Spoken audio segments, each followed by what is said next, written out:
There were countless heroes on that September morning when the Washington Navy Yard was just thrown into utter chaos. That's when a gunman took his life as well as the lives of 12 others. Well, today, one of the first police officers to respond when the shots rang out was honored.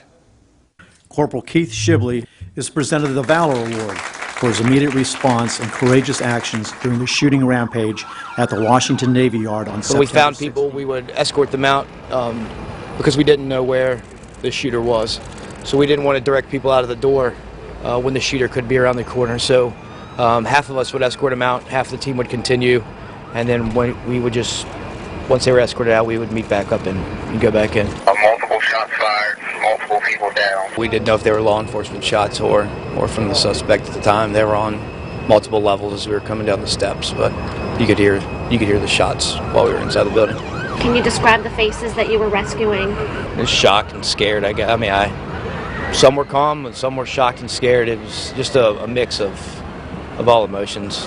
I believe 77 law enforcement officers that entered the building that day, not to mention the countless people that were outside of the building. So it was an effort by the whole community and all the law enforcement partners within the district. It doesn't hit you probably until about time you go home. Would I do it again? Absolutely. I couldn't live with myself knowing that I could do something to save lives and didn't do it. I wouldn't be able to live with myself knowing that I could have done something and didn't do anything at all.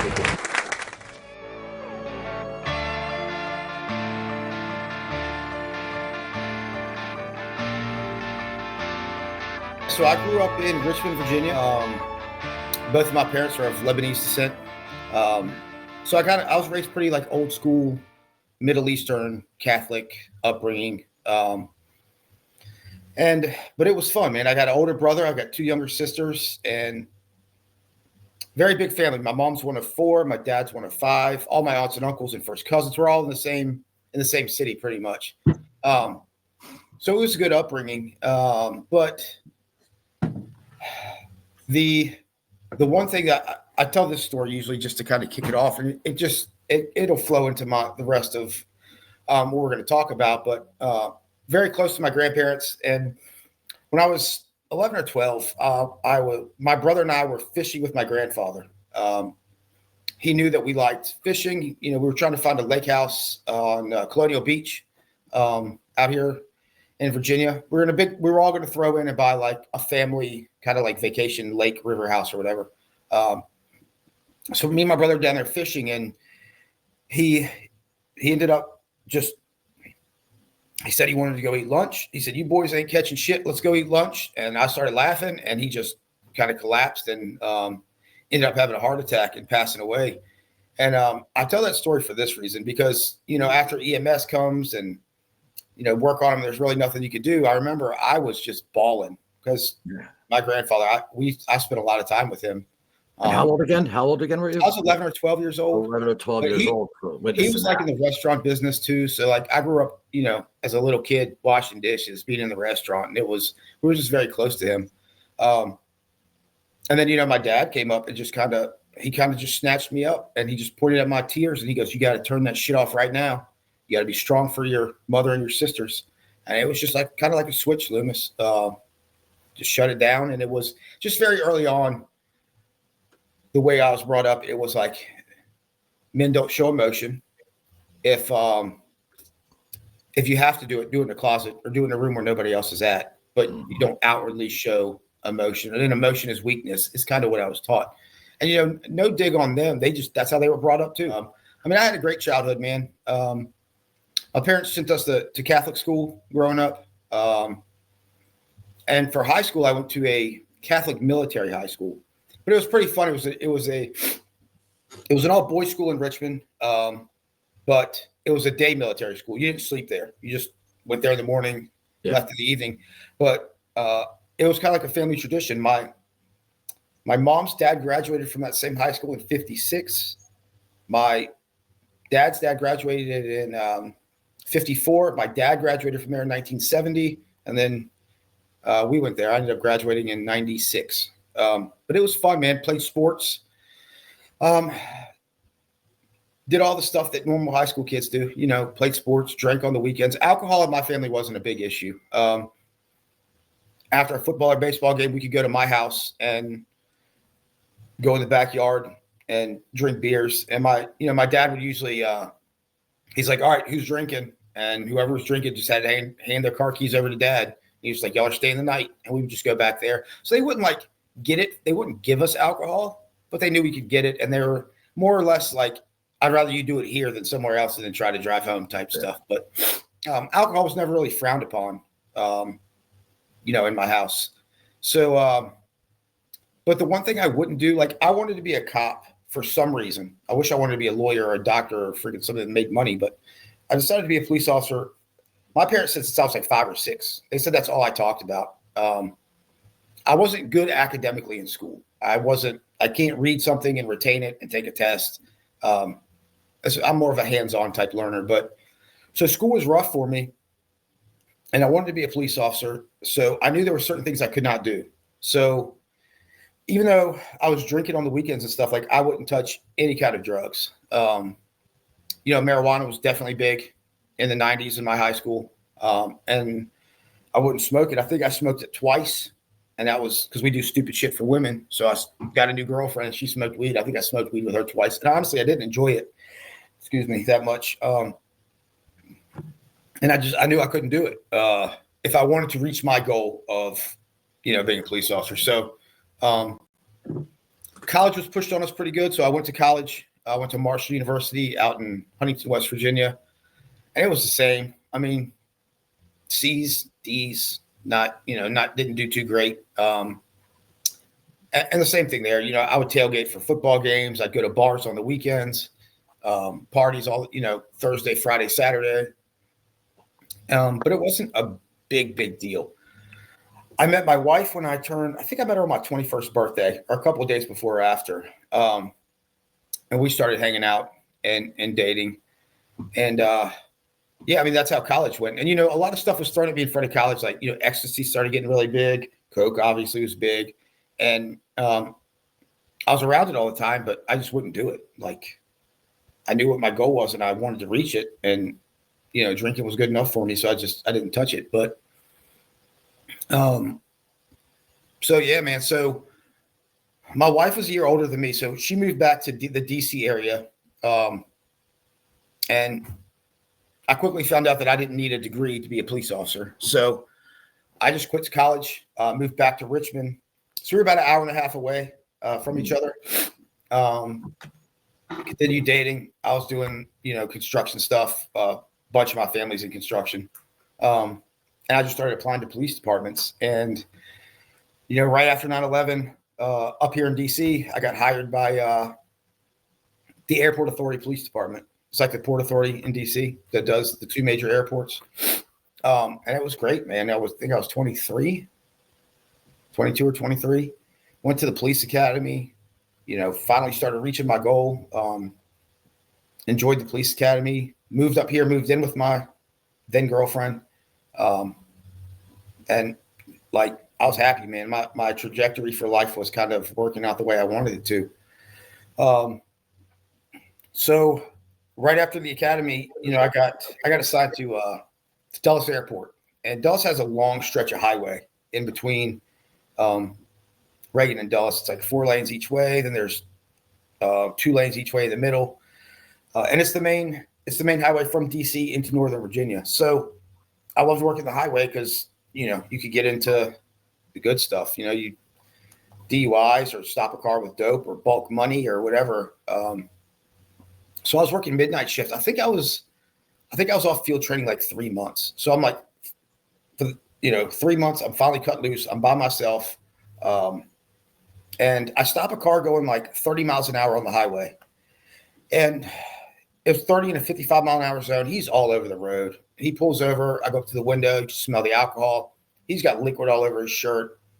His pants are unzipped. I mean, every telltale sign that, the guy's drunk. Get him out of the car, do field sobriety. He fails them. He blows like I think it was a 2.2 or 2.3 on the preliminary breath test. So he was drunk. I mean, he was wasted. So backup officer arrives. I put him in handcuffs. And then thankfully a supervisor just ended up passing by and ended up stopping because back then we didn't have like cage cars. You know how like the backseat of all police officers' cars are like cages now? We didn't have those. And what we would do, we would transport them right next to us in the front passenger seat because we didn't want them to put them behind us with nothing back there. But the front seat's where we kept all of our police gear, like our bags and all that stuff. So I asked the backup officer, I said, hey, man, can you watch my prisoner so I can transport this guy to jail? And he was like, yeah, I'll watch him. So as I walked back to my car, the backup officer actually had his back to the prisoner. He wasn't watching him at all. And as I take out my bag, I just see a flash. And this kid's handcuffed behind his back, and he's looking left down the highway, and he's just timing this 18-wheeler, and he jumps to try to jump in front of the 18-wheeler. And he ends up hitting the side of it. It was a car carrier, you know, one of those big metal car carriers. And thankfully, it didn't hit him head on, but, you know, it threw him 50 feet, ripped him out of his shoes. And that was just – it was a graphic scene. Yeah, I bet. Yeah. He was still alive, though. So, you know, the EMS and the troopers come, and they're going to land a helicopter on the highway to get to life flight him. And I remember, like, the dark humor in policing, it came in really early because this trooper came up to me and he was like, hey, whose stop was this? And I was like, it was mine. And he just looked right at me. He goes, oh, your career's fucking over. And he walked away. And I'm brand new, man. And, like, I know I was responsible for this kid for the most part because I was the one that was arresting him. And so we went to the hospital. He ended up living, actually. He was pretty messed up. But I was talking to his parents in the hospital. And what they told me was he had that A on his license, or an R, which means restricted license. And I just thought he was a 2-3, man. You know, 2-3 is pretty wasted. But he was actually he actually had some mental deficiencies. I think it was either Asperger's or something like that. And talking to his mom, she would say, like, in school, when he would get bullied, he would run headfirst into a brick wall and knock himself out. And it kind of just – it made me, I was like, that's what he was doing, man. He saw me as the bully, and he was just trying to do that, I guess. I don't know. But escape that in his way, yeah. But I remember going home, man, and it's like I felt awful. And I started, you know, asking myself, like, why do you feel bad? He was technically the bad guy doing bad things, and he ran. It's not like you, but it was, I felt really bad about it, you know, and going to sleep that night, I just kept seeing the collision. And I'm like, what is wrong with me, man? Like, can I not do this? Because there's no way in hell I was going to tell anybody that bothered me, though. I didn't want to be labeled, you know, the sissy or the pussy that couldn't do the job or whatever. So I just didn't say anything, man. Pushed it down like I was taught to do as a child, and, you know, come back to work the next day, and there's like a, you know, little 18-wheeler Matchbox car in my locker, and the jokes start. And that was my first experience of like a traumatic incident in law enforcement. And you know, they say most people. Go ahead. I just wanted to ask you one question because I've been talking to a couple of cops and stuff, and one question I didn't ask: when you're out there, like in the academy, I know there's no training that they could do for what you're gonna see, but do they try to at least like prepare? Like, you know, you're gonna be seeing some fucked up shit. Like, I mean, because I mean, you get maced in the eyes, you're training, you're learning all your stuff, all this type of stuff that I hear from, because my cousin though was a cop and stuff. But I mean, what about like the like the mental health aspect of what you're about to see in the duty? Like, is there? I think in the 6 months we might have had a 2-hour block, so it was very minimal. It's a lot better now. It's gotten a lot better. But I mean, back then it was a 2-hour block that you sat in the back and you're like, this isn't gonna be me. I don't need this. So it was kind of like in one ear and out the other. I can't even remember if we actually had it, but I do think we had like an hour or two block of it. But no, back then they didn't really talk about that kind of stuff. They would show you pictures of like fatal car wrecks, but there are also pictures, and you know, it's completely different than being there. Yeah, I mean, doesn't even compare. Well, no, you know, the other thing that started right away in law enforcement for me was alcohol. I mean, cops drink all the time. You know, we called it quiet practice, man. I would get off. You have half the shift get off at 10 p.m., half the shift get off at 11 p.m. If you got off at 10 p.m., you collected the money and you went and got the ice and the beer. And if you got off at 11, you met the guys in the parking lot. We would sit in the police parking lot at the police station with, you know, folding chairs out in the back of the parking lot. And we would just that's what we did to unwind and whatever. But we would just sit there and drink beer for a couple. Nobody got wasted. Nobody was getting hammered. But you drink 2 or 3 beers, man, and just kind of relax. But it wasn't a Thursday, Friday thing like college. There was somebody wanting choir practice almost every day. And at the time, I just got engaged to my now wife. She was a teacher, so she was usually in bed by 9. So I was like, she's in bed. I might as well stay out here and do choir practice with the guys, And it just became a routine thing, man. They say that most people will see in between 2 to 5 traumatic incidents in their life. And they say the average cop in a 20-year span will see anywhere between 400 and 600. And it just does damage that nobody talks about, man, So, I mean, I enjoyed police work for the most part, but some of that stuff stuck with me, man. Fatal accidents bother me. I don't know why. I think it could be anybody. It could be my sister, my brother, my mother, my wife. It could be one of my kids, and just working those. They usually stuck with me more than a lot of the other stuff. But I went to the airport was great, but I wanted to go do city work. I wanted to go do the stuff that I always watched on television. So I'm from Richmond, Virginia. Richmond's it's a pretty hopping inner city. So my wife's whole family was in the Northern Virginia area, but it's expensive up here. And so I told her, I said, hey, look, we're getting married. We're gonna start a family. It's a lot cheaper to live in Richmond, and sold her on it. So I applied to Richmond City Police and got hired down there in 2004. Excuse me. I went to Richmond, and man, that was an eye opener. I mean, right off the bat, they stick you in the worst of the worst parts and on overnight shifts. I loved it. I mean, being in my young 20s, working 7 p.m. to 7 a.m. and just car chases. And the overnight's got to be the craziest shit. It was, getting shot at the first time. I didn't even know what it was. I wasn't even, they were like, were you scared? I said, I didn't even realize I was getting shot at till somebody said, hey, that dude's shooting at us. But it was just, it's an adrenaline rush that you can't buy off a shelf. It's pretty addictive, but I enjoyed it, man. I enjoyed getting guns off the streets. I enjoyed locking up people that abuse children on rapists, robberies, homicide stuff. How do you hold back? How do you hold back though, from those children? I mean, obviously in your mind, Keith, I'm sure you would have loved to smash them immediately. I know it's just, yeah, it's yeah. With my temper, I'd be worried that if I don't know. It's great though. You're getting them off the street, thank God. But I'm talking in my younger 20s, because I think we're about the same age.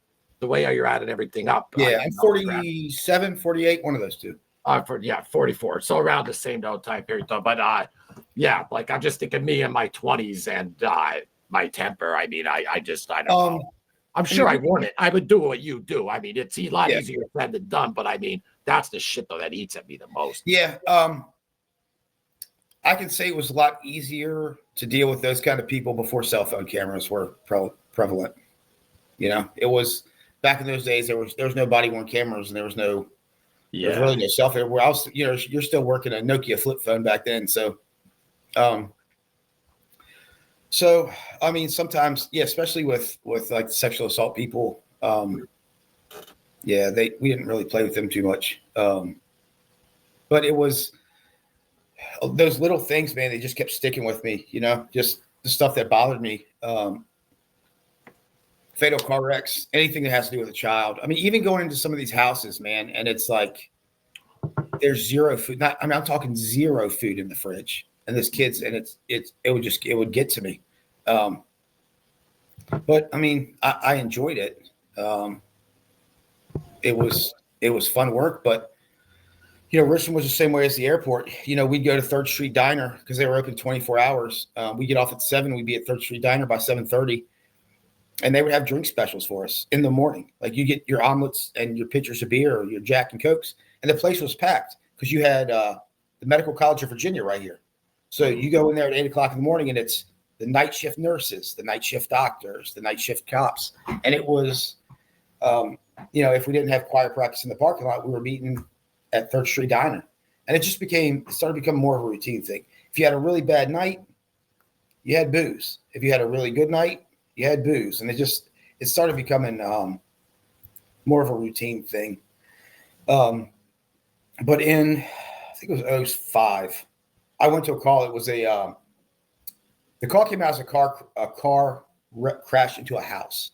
And we get there, and very quickly, it wasn't like a crash. You could tell that the car was in the driveway. It was still in drive or neutral or whatever. And it just kind of rolled up to the house. But when I looked in the vehicle, the windows were rolled up. It was July. And right off, you could just see the baby in the car seat, man. And you could see the foam, like everything that, you break the window, the smell hits you. And, that kid had been there for a long time. And that was the first time, Loomis, that I remember going home. And I didn't want to go to choir practice, man. And I didn't want to go to 3rd Street Diner. I just wanted to get home. And that was one of the first times that I remember drinking in excess by myself to get to sleep because I didn't want to think about it. Like I couldn't turn this machine off.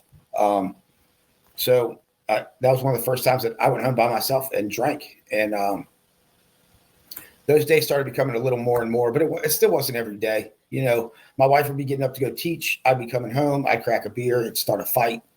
You're drinking at 7 or 8 in the morning. And I'm like, this is my 8 o'clock at night, not my 8 o'clock in the morning. I'm justifying, I could justify anything, to be honest with you. And so we would have little arguments here and there about it. But like I said, it wasn't an everyday thing. Were you talking to her about what you were seeing? No. So I'm glad you brought that up because I remember right when I got to Richmond, I think it was like one of my first car chases or something. We didn't have a pursuit policy, man. If they ran, you chased them. It was great. But I remember coming home and I was like, honey, I did this, and this, and this. And she said, stop. She said, you're gone from 7 p.m. to 7 a.m.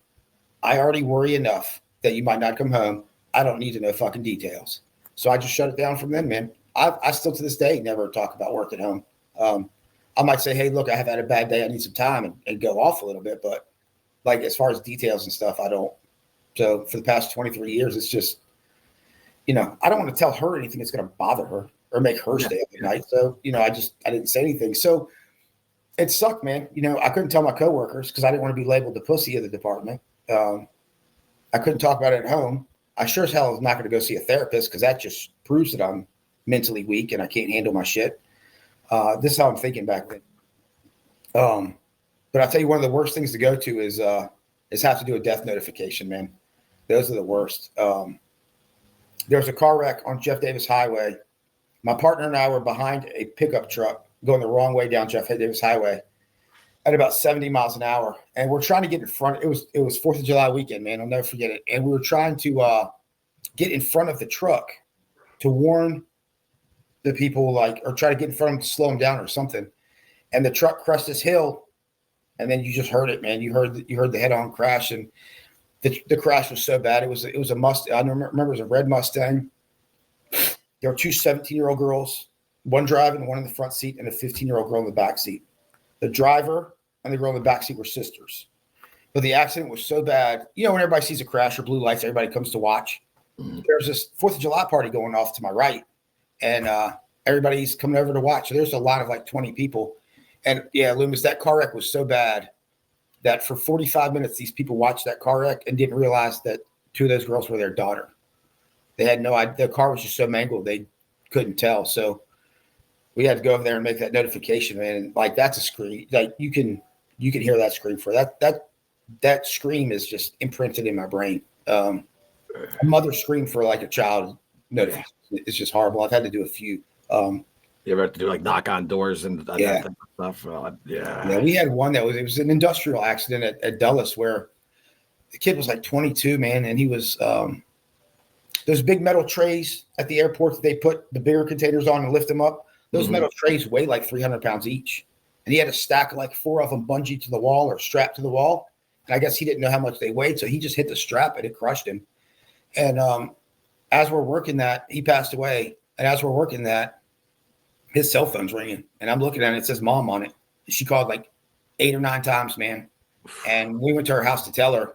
She had that mother's intuition. She knew something happened, but it was like his 3rd or 4th day on the job, doing that stuff. So, yeah, those are things that just like you lay down at night, man, because some of that stuff kind of revisits you, and you don't want it to. So, even when I just watch, like, I wasn't a cop, but even when I watch just on, even shows or whatever, I always say, like, whenever I see him, like, walking up to the porch to the family, like, to notify them, like, that's got to be terrible. I mean, yeah. And, everybody looks at it, you like you're kind of heartless too, because you have to be blunt. You can't go up there and say, they teach you to not say passed away. They teach you to not say, but they teach you to say died or dead, because sometimes, like, if you try to sugarcoat it, it doesn't really register. And you kind of, that's how they taught us, at least. You want to be blunt about it and say, there's a car accident, your child is dead, or blah, blah, blah. And it sounds heartless when you do it. But, because I remember going to one and we used passed away or passed. I think the officer said, your kid passed. Passed what? Like, what are you talking about? And it just wasn't computing at the time. So, but yeah, that's like the stuff you don't see on TV that like the public doesn't get a lot, and it's, you mentioned training, and we don't get enough anymore. Like we don't get training, man. And it's so, like if I just say that the baby in the car, I'm done that call, baby's dead, call the medical examiner, they come do blah, blah, blah. 2 hours later, hour and a half later, you're back to work. Looking back at it now, I'm not in the right frame of mind to go back to work, man. And now I'm pulling over a car, and because I'm not in the right frame of mind, I act like an asshole, and I do some dumb shit I probably wouldn't do otherwise. It's to the point now, it's like, they're like, we don't have enough people to send you home. It's like, but if your cop is not in the right frame of mind to be doing that job, they need to be sent home, or at least, taken off. But that's a lot of like, people are like, why are you so angry? Or why were you such a dick? It's like, dude, I just worked a fatal crash for 2 hours, man. And now you're going 98 miles an hour. And I don't feel like working another one. And I don't feel like telling your mom you're dead.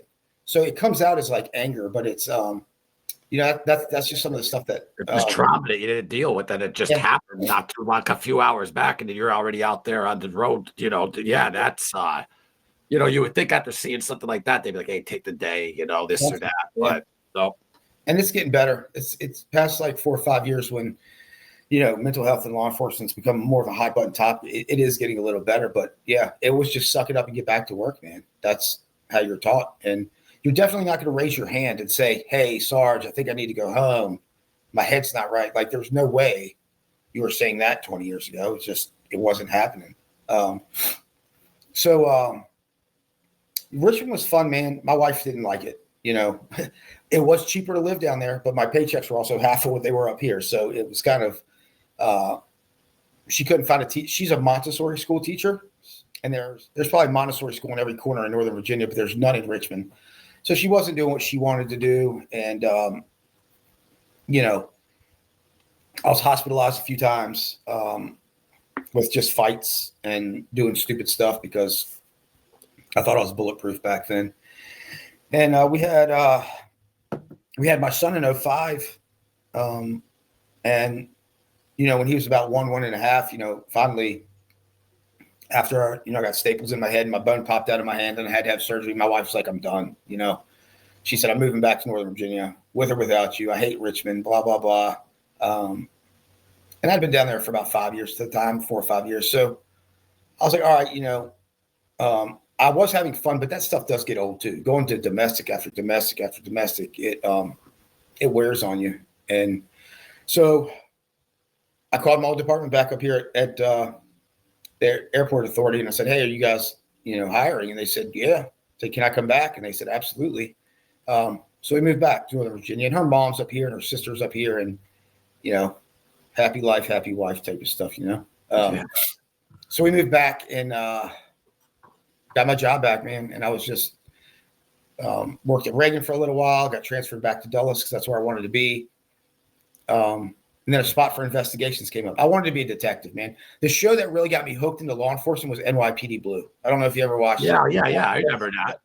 Like I that. always said instead of being a cop, I would love to skip everything and be like a detective in murders. You know what I mean? I always wanted to be detective would be that job. And it was, that was my goal too, man. Cause it's just like, I mean, car stops were fun and that stuff, but I wanted to put the puzzle pieces together and real bad people, you know? So, a spot opened and I put in for investigations and I got it. And I got assigned to the FBI's Joint Terrorism Task Force out of Washington, D.C. And man, dude, that was the best. That was an amazing job. A white supremacist on a online forum wanting to shoot police officers with martial law when the RAHOA, or Racial Holy War, started.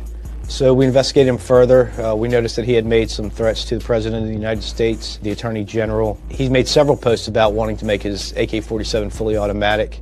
And before someone of the criminal element did that for him, we jumped in, made a profile saying that we would do that for him. There was not too much time to find a certified undercover. So Tom said, Keith will do it. And I told Tom, Tom, I'm a little Lebanese kid, and he is a white supremacist. So he's like, nah, you can do it. So I was like, okay, I'll do it. And it just seemed fun. The paycheck came. During one of the lunches that we met, a bunch of the racial conversation had started, and I expressed my dislike for African Americans in office, the President of the United States, everybody that I knew that he already disliked. All right, let's do it.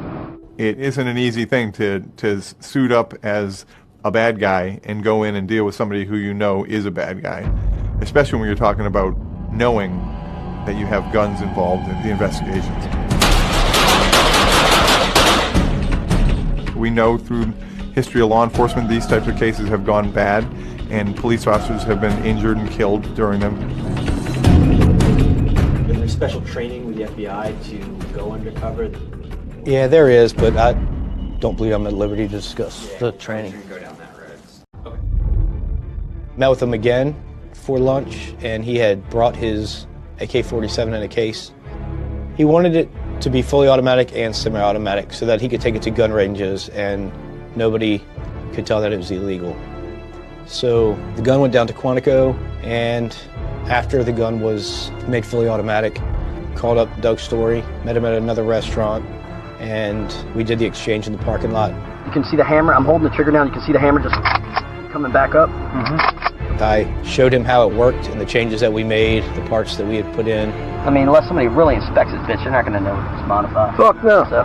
When he took possession of the firearm, before he could get to his truck, he was then apprehended by waiting FBI agents and task force officers in the parking lot.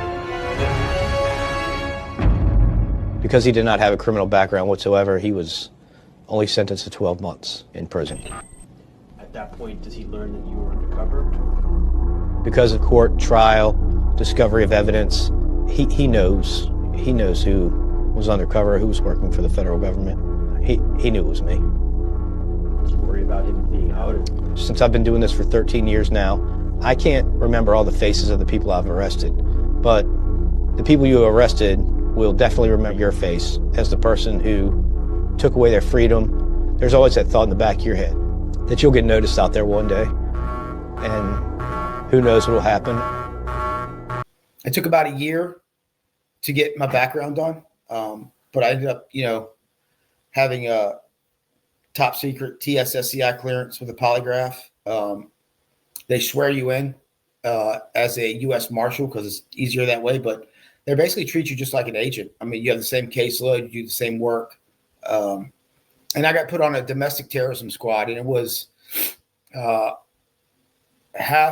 think it was 8 or 9 FBI agents and 8 or 9 task force guys. So it was like me, it was a Secret Service guy, a guy from DC department. So, and it's really just for like information sharing. So like if a Fed needed something, anything that had to do with an airport, even if it wasn't my squad, they were calling me, and I was kind of facilitating stuff. But it was fun, man. My partner and I, Tom O'Connor, we did mostly like white supremacy stuff within domestic terrorism realm. Everybody kind of had like their little niche, and that was fun. It was a good time investigating those guys. But one of the, and we were like a response squad too. So like the Alexandria baseball shooting, remember when the Republican softball team was practicing and like 2015, and that guy came and started shooting at him. Possibly back then I was a mess. So I was a mess back then, man, to be honest with you. But so stuff like that.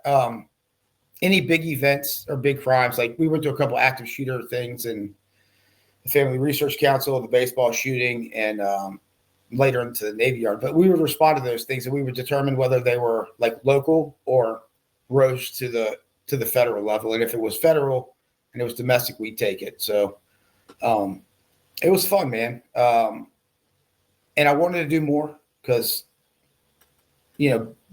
so I applied for the FBI's undercover program, and I didn't get in the first time.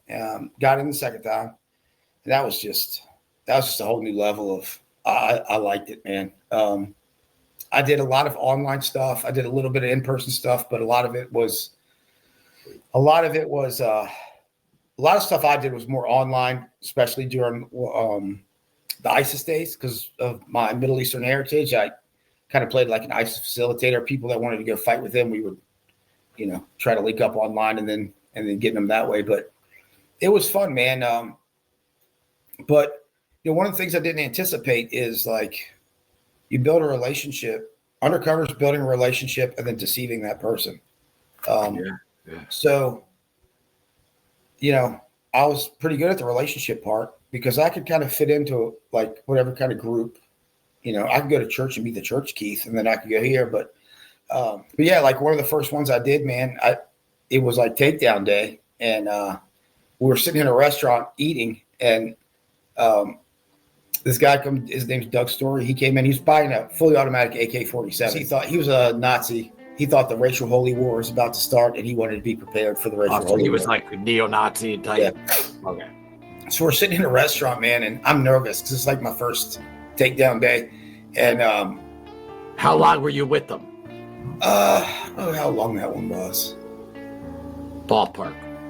6 months, maybe. 6 months, okay. Yeah. But so when I would meet with him before, I would drink because you got your backup guys watching you and stuff like that. He liked to meet at Hooters. And it's really hard. I tell you, when you say, hey, I'm going to go meet with a bad guy undercover, I need a couple guys to go to Hooters and have lunch and just watch my back. Half of Hooters was FBI. They're like, we'll go.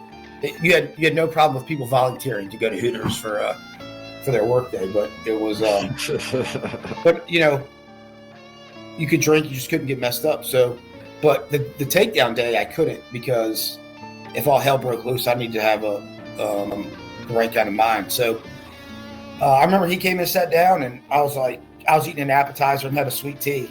And he was like, oh, what do you have? I was like, man, I'm not that hungry. He's like, yeah, me either. And I'm thinking to myself, dude, you're about to eat bologna sandwiches, man.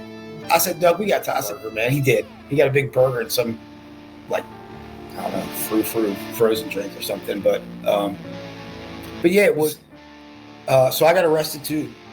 So as he's getting arrested, as he's going back to his car with the gun, I get ripped out of my car and I get arrested as well. But I remember, like, he's staring at me and I'm staring at him. And it was kind of like a guilty feeling, man. It was something I wasn't anticipating because he's a bad dude that needs to go to jail. He's going to kill people. And he's going to kill people based on their race. And that's absolutely horrible. So, like, the guy needs to go to jail. But I didn't anticipate,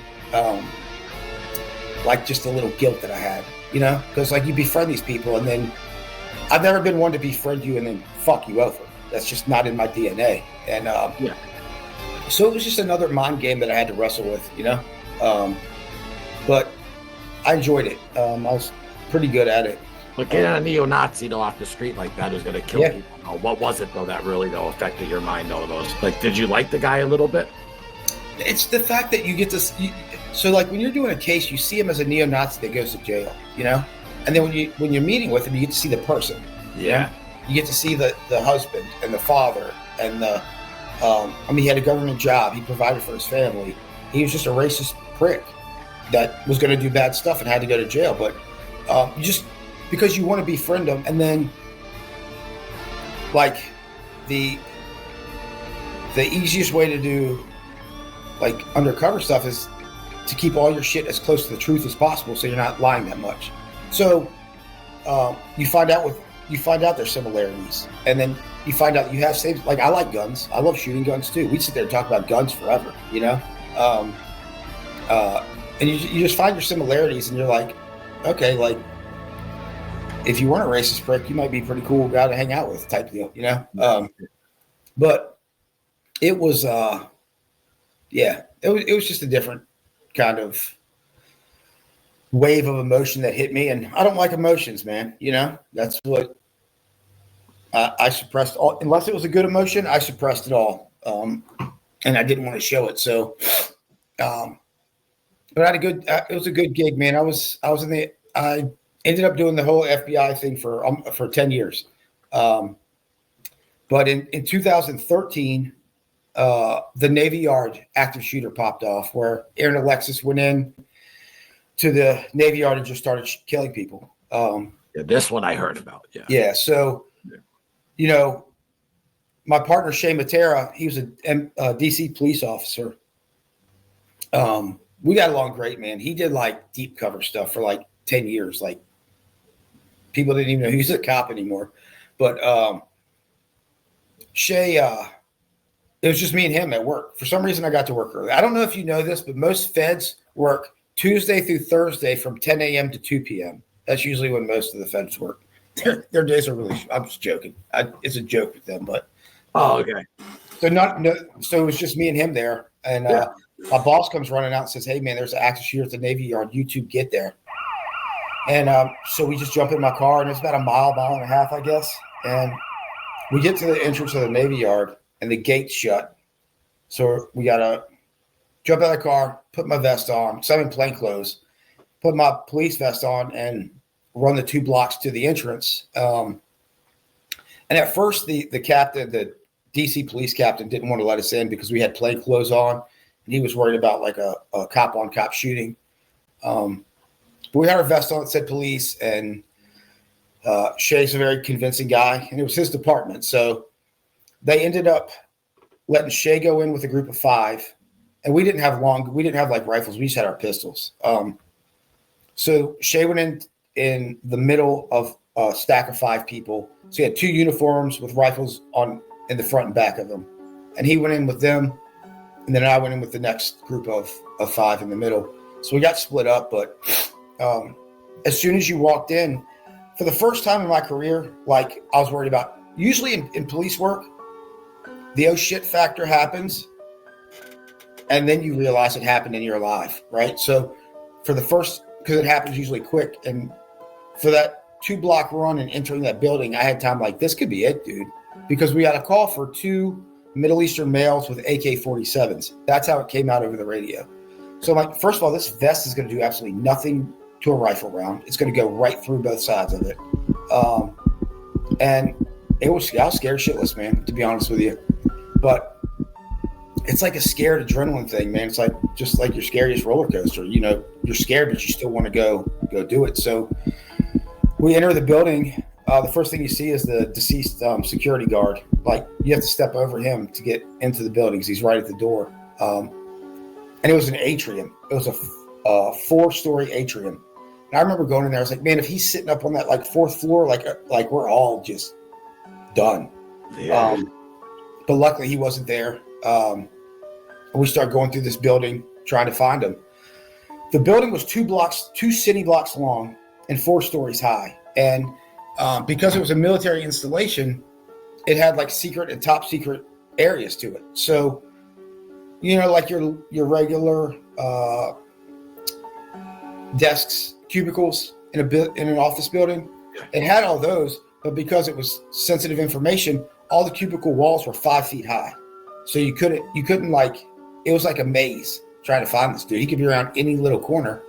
So we had to go slow, and I'm really short and I couldn't see over the 5-foot walls. But, you know, you started seeing, you know, people that were killed, and it hit me different because the first lady I saw was an African-American lady in a bright blue dress, and it ended up not being an AK-47. The gunman had a shotgun, and they were all pretty much point blank to the face. Yeah. So seeing her laying there with missing half of her head was just like, you kind of freeze for a second. And as you're still though looking for him, you got to process that and then get back into where's he at. I mean, it's a lot. Yeah, it was a bad scene, man. Most of them were to the face. So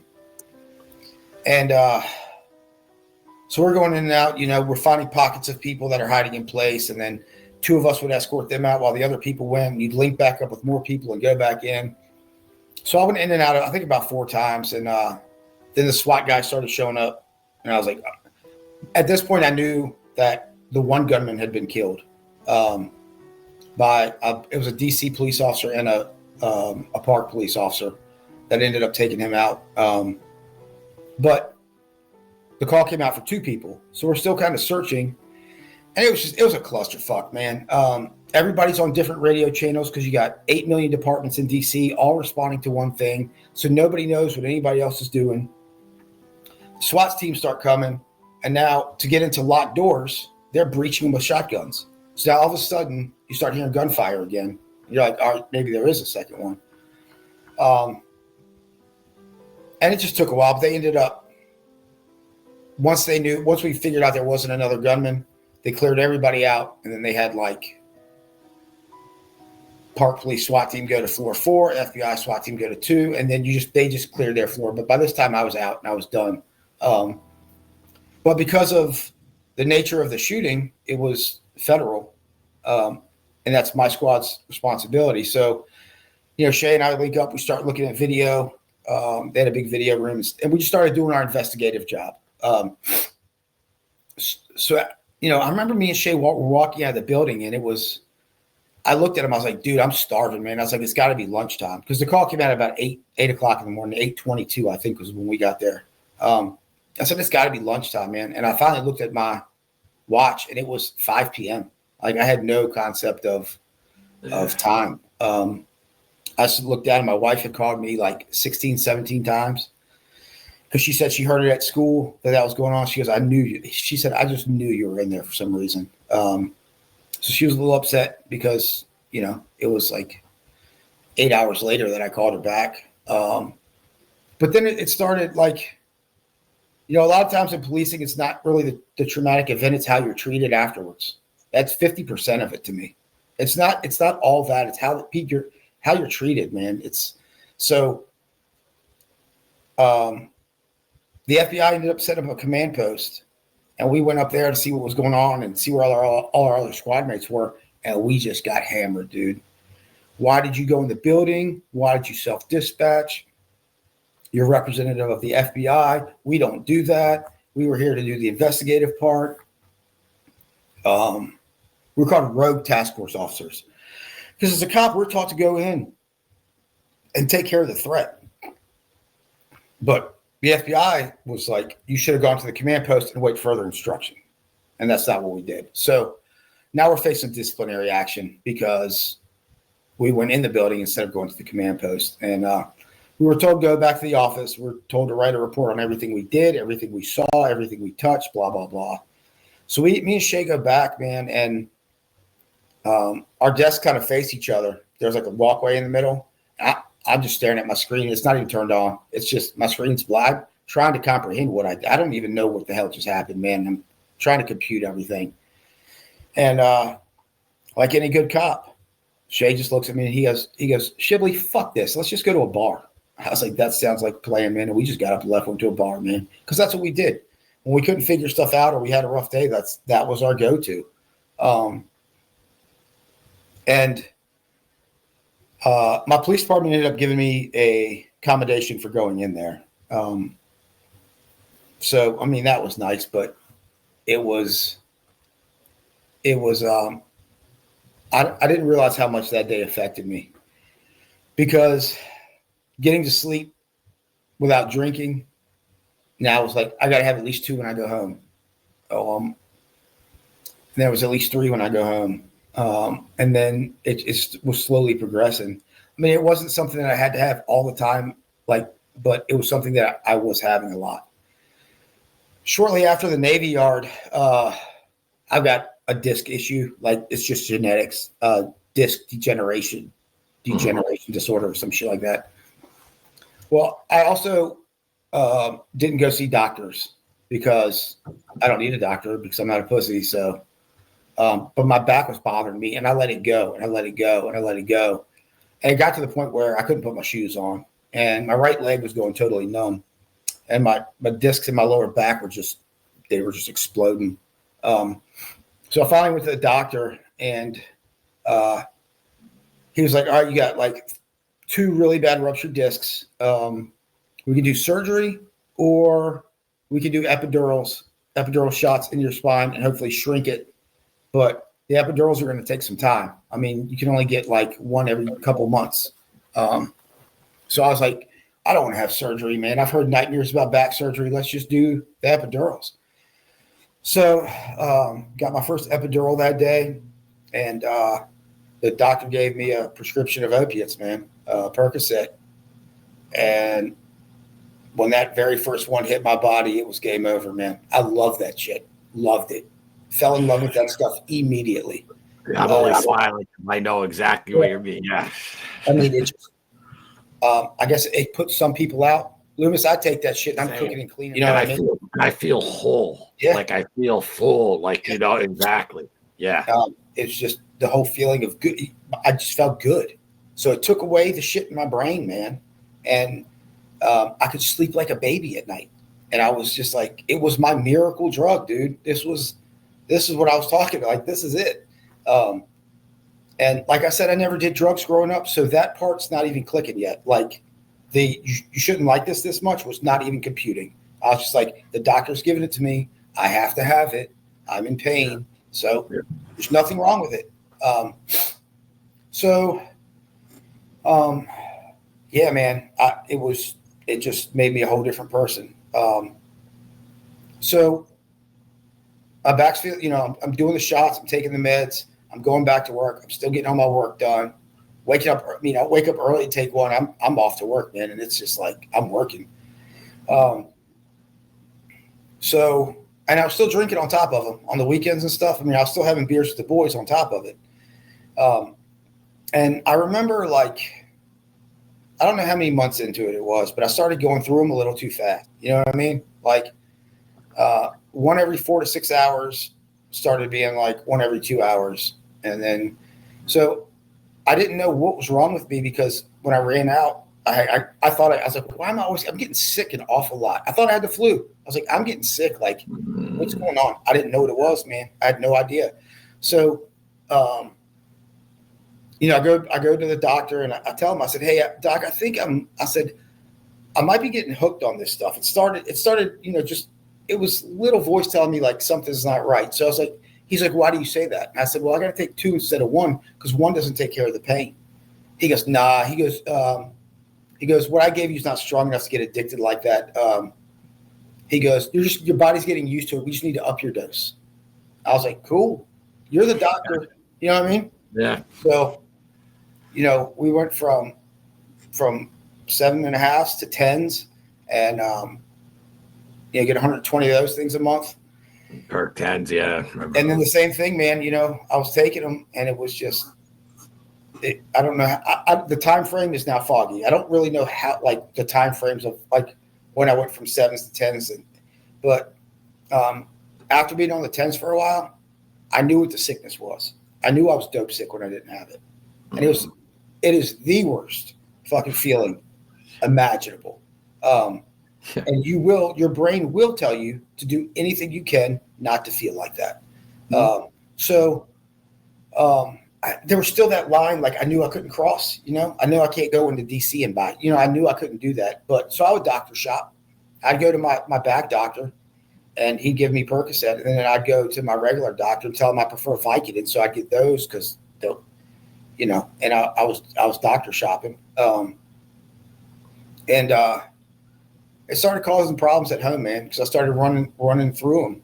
And when I didn't have them, I was just a miserable son of a bitch.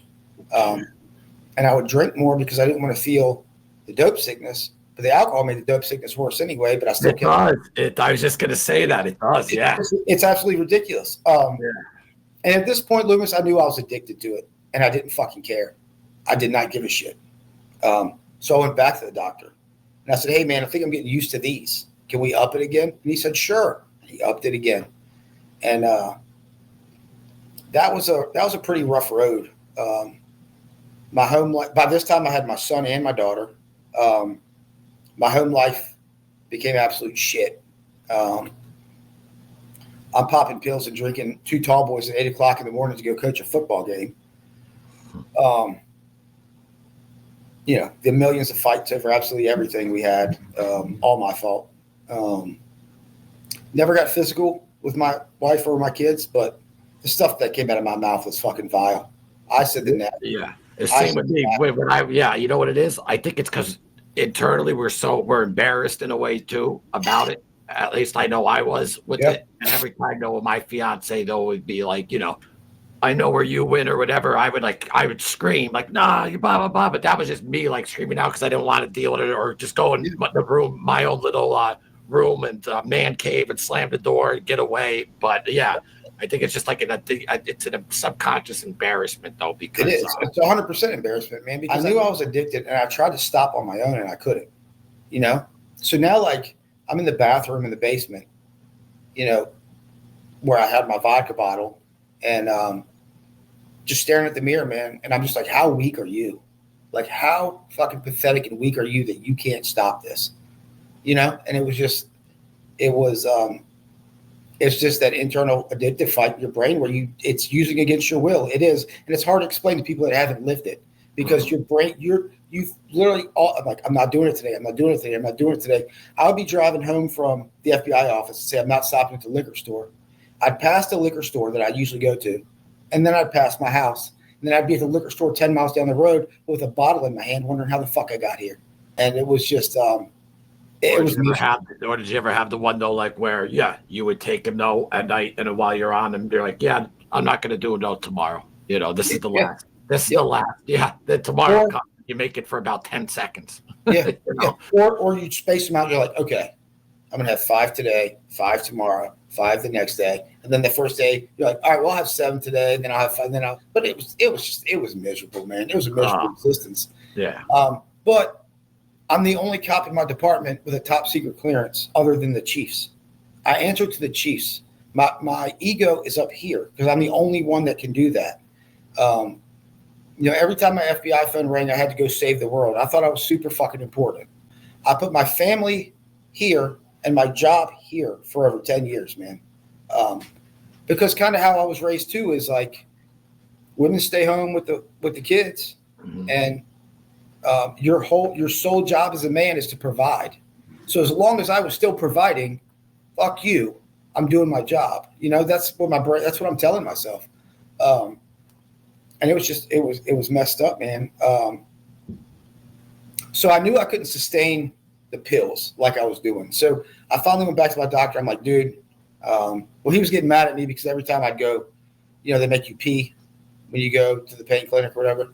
Every time I pee, I'd have alcohol in my system. He's like, I told you can't drink on this, blah, blah, blah. And I was like, okay, man, sorry. It was I'd make some bullshit excuse up that but he just kept giving them to me. But so when I finally told him, I said, I need off of this, man. And he goes, okay, well, don't just stop taking them because you're not going to feel well. I was like, well, no shit, dude. I'm going to get you on a taper, and we'll taper off of it. I was like, all right, cool. So I did the taper the way I should, man, because I wanted off of it. And as soon as like that taper was done, my alcohol tripled, man. My alcohol went every single day from the time I got off to the time I blacked out. Started at 8 o'clock in the morning. There's videos of us on vacation at the beach, and all my nieces put like a talent show together for everybody at the end of the week, and they're trying to wake me up on the couch, and it's just I'm dead to the world, man. And it's on video. They videoed it. It's embarrassing. I got in some pretty nasty fights with a lot. I burned a lot of bridges on alcohol. It was pretty bad. But in so 2018, so we're talking a good 4-5 years of that. I still went to work every day, man. And I'll get into my FBI boss, but she'll tell you she had no clue. And I saw her every day. I was good at being different people in different places. And I could be work Keith for as long as you wanted me to. And when I was doing the UC shit, you're paying me to drink anyway. So I'm at work, hanging out with criminals. But Yeah, right. Yeah. in 2018, my oldest little sister, Natalie, she married a Lebanese guy from the Catholic Church in Richmond. And he still has his parents and brothers and sisters in Beirut, Lebanon. And I was overseas, and she was like, "You're close. Why don't you just take a week off and come party with me in Beirut?" I was like, "That is a fabulous idea, Natalie." So I took a week off, man, flew to Beirut, and they got a pretty crazy, like, nightlife, man. It's the country's kind of divided, like hardcore Muslims and then Catholics. But if you go on, like, you go to nightclubs and they're dressed like American girls, and the beaches and clubs stay up until 6, 7 in the morning. But I don't remember most of that week. I look at pictures and I remember snapshots because like a dream, like when you're thinking of a dream. I'll send you the one picture of, like, right when I landed there. But I was drunk the whole time, man, and I embarrassed my sister because I'm staying with her in-laws, man, and I'm waking up and drinking vodka at 8, 9 in the morning and passing out for half the day. And then now at this point, though, you're up, Keith. So now, Keith, this point, you're off, though, the pills, right? So I'll tell you this. I'm off getting them from the pain clinic. Now, every once in a while, I'd go to the doctor and make up some shit and get some anyway. But I was off of them like I was on them, before that. But I was still, if I could get them, I was taking them, man, because I was like, all right, I'm off of them, and then I'd be off of them for like 30 days, and then I'd be like, I'm good. I can have them now, and then I'd go get more, and then I play that game for years.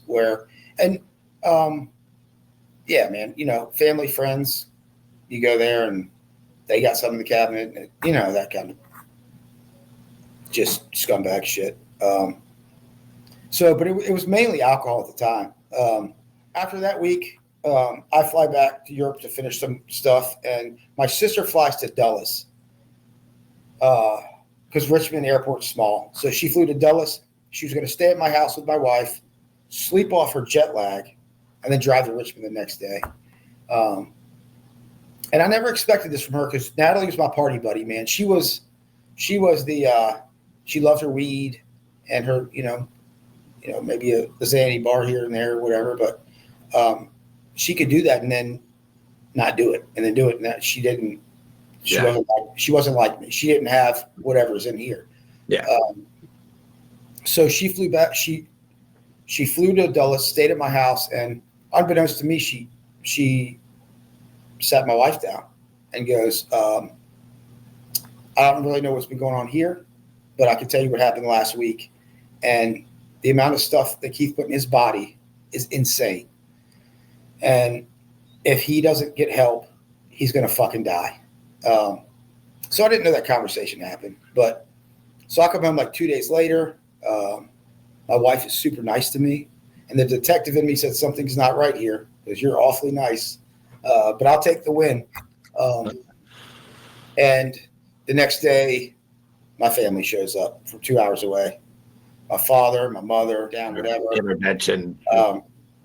And I honestly can't remember what anybody had to say other than my wife. And she was just done, dude. And she probably shouldn't have even been around then for as much crap as I put her through. But she said, you're getting help tomorrow or I'm taking the kids and I'm done. And I was just like, I'm not losing my kids over this shit, man. I wanted to stop anyway. I just didn't know how. I didn't have the balls to say anything.